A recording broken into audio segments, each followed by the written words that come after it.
automated license plate reader is a camera system that takes photos of your license plate and converts them into text using optical character recognition technology. And this is according to the definition of both flock safety and the IACP.org, summarized through this AI summary here. And funny thing, by the way, I just noticed going to the website is that they even say go beyond license plates. So there's a fundamental issue with the vocabulary around automated license plate readers and specifically the flock camera systems right now. If you even go to deflock.org, if you actually search it up, you'll see that they even call them ALPRs and that you're tracking license plate readers across the country.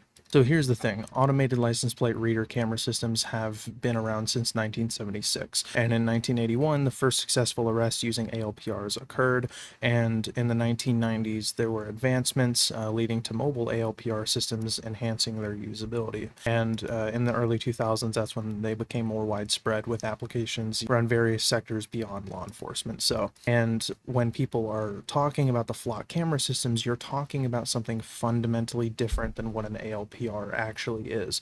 ALPRs have been around for a long time, and all they do is they're just these dumb camera systems that take photos of your car when it drives by on a road, and it converts your license plate into text and then identifies the vehicle that way. Flock camera systems are very fundamentally different. They even advertise this very publicly on their website and then still continue to refer to them as ALPRs when that's only a small aspect of what they really are in a broader scheme.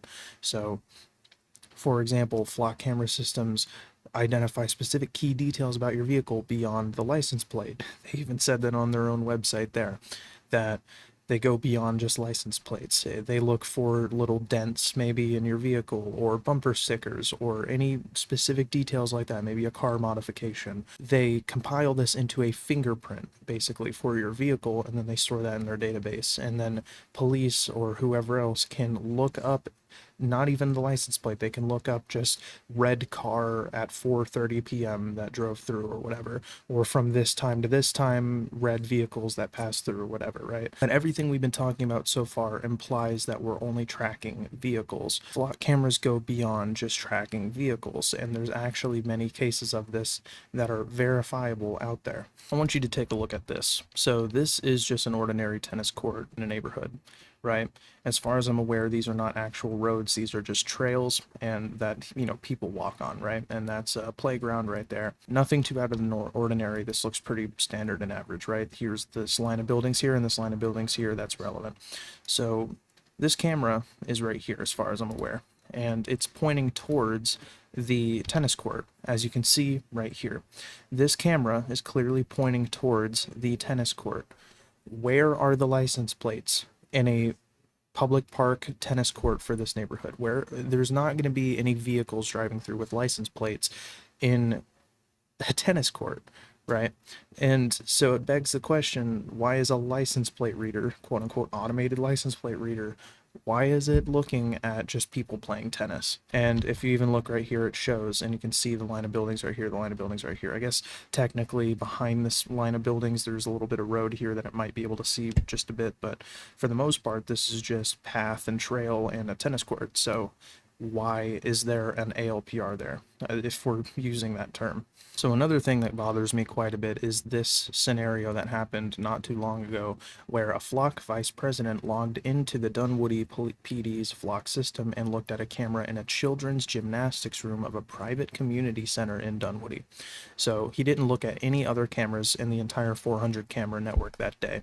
And the reason he gave for why he did this was simply that it was a sales demo, and they claimed that it was part of an authorized activity approved under the city's demo partner agreement. First off, there is an automated license plate reader camera in a children's gymnastics room, if we're using that term at least.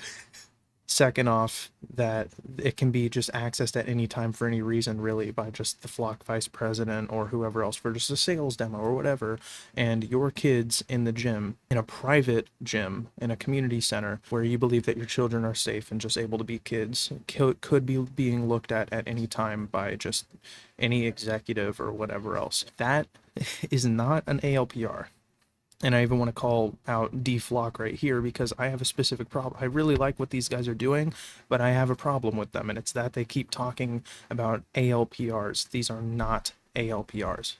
There's also this excellent reporting from 404 Media, which showcases some of the inputs that police were putting on in the actual camera system to look for people. One is non-Caucasian male wearing blue shirt, blue pants, white hat, person on skateboard, female with UGG boots, right? Male with tattoos. And look at how broad this term is. Imagine just searching male with tattoos. You know how many results that's going to give? Most of these at least are warrantless. These don't require a warrant to use. See, the difference between like a home camera security system or whatever is that normally they need either a warrant or at least permission from the camera owner to look through that footage. These don't need that at all. So the goal with this video ultimately was to just call out the fact that saying that flock cameras are ALPRs is just fundamentally wrong. That's only a small piece of this broader network of surveillance cameras that they're putting up everywhere. DFlock and even so many people who are like privacy advocates or people opposed to these cameras are calling them ALPRs, which is, according to the wise words of Lewis Rossman at least, using the language of assholes. So, my advice, stop calling them ALPRs.